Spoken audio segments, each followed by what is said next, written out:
Hello, ladies and gents, boys and girls, people of all ages, sexualities, and identities, and welcome back to another Doctor Who review. And we're on the final page of Rory and Amy.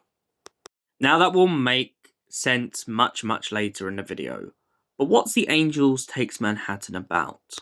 It's about New York City. It's about the Statue of Liberty getting too impatient for Rory to come visit it that it comes to visit him.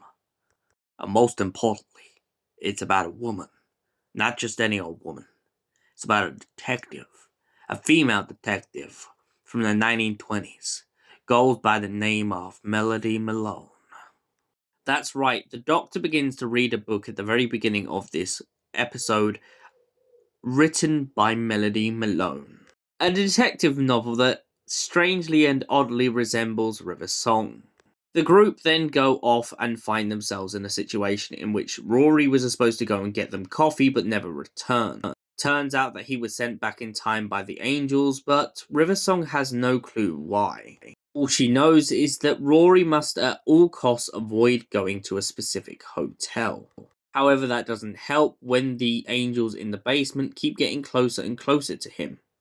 The Doctor eventually manages to catch up with River and essentially free her from the grasp of an angel. The Doctor heals her with some regeneration energy, and the pair find themselves in a very sticky situation, especially when she points out that the Doctor knows a little bit too much about her future that he shouldn't know yet, especially because she hasn't written Melody Malone not for some time.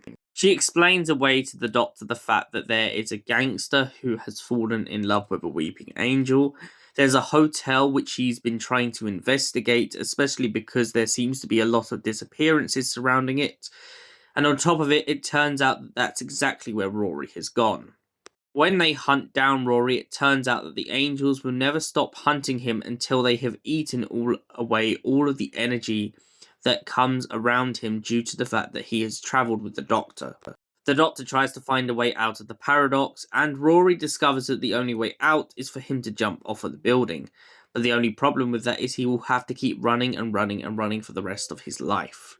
Amy decides that she doesn't want to live without Rory, even though they've just got divorced and had a massive row over what their current life situation is. Amy is determined to prove how much she still loves Rory, regardless of their differences. The pair then topple themselves off of a rooftop and the paradox begins to work. However, what they don't realise is once half of the Angels have been destroyed by the paradox itself, it turns out that one lone survivor managed to get to the graveyard. Rory gets confused when he sees his name on a tombstone and gets zapped away by a weeping angel. In one heartbreaking last moment with Amy Pond, the Doctor watches as she is stolen right in front of his eyes by the angel. Both of them get to be together on the gravestone, especially after the fact that Amy could not live without him. The Girl Who Waited and the Lone Centurion, once and finally together. The Doctor then goes back to the park to read the final page of what was written in the book. A message from Amy because she's been sent back in time to when Melody Malone will be published. She talks of how the Doctor should never ever be alone. She also talks about how he's very angry at the moment, but that will pass. At the end of the story, we find the Doctor grieving over the loss of his two best friends, whilst asking Melody to come with him in hopes that she will be able to help him through the grief. She knows that it's tough on him, but due to the complications of both their time events and their timelines, Melody points out that she can't travel with him, especially because she has so much in her diary she has to do, and her diary is getting fuller and fuller by the day.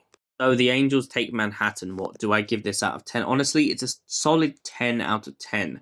The story is so quick-paced and it has so much great angels, creepiness, and I really just love the fact that we are tortured as an audience by the idea of seeing an older Rory trapped in a bed in a hotel and constantly crying because his death is coming.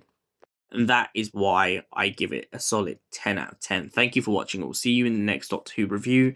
Until then, goodbye. Stay beautiful, you beautiful people.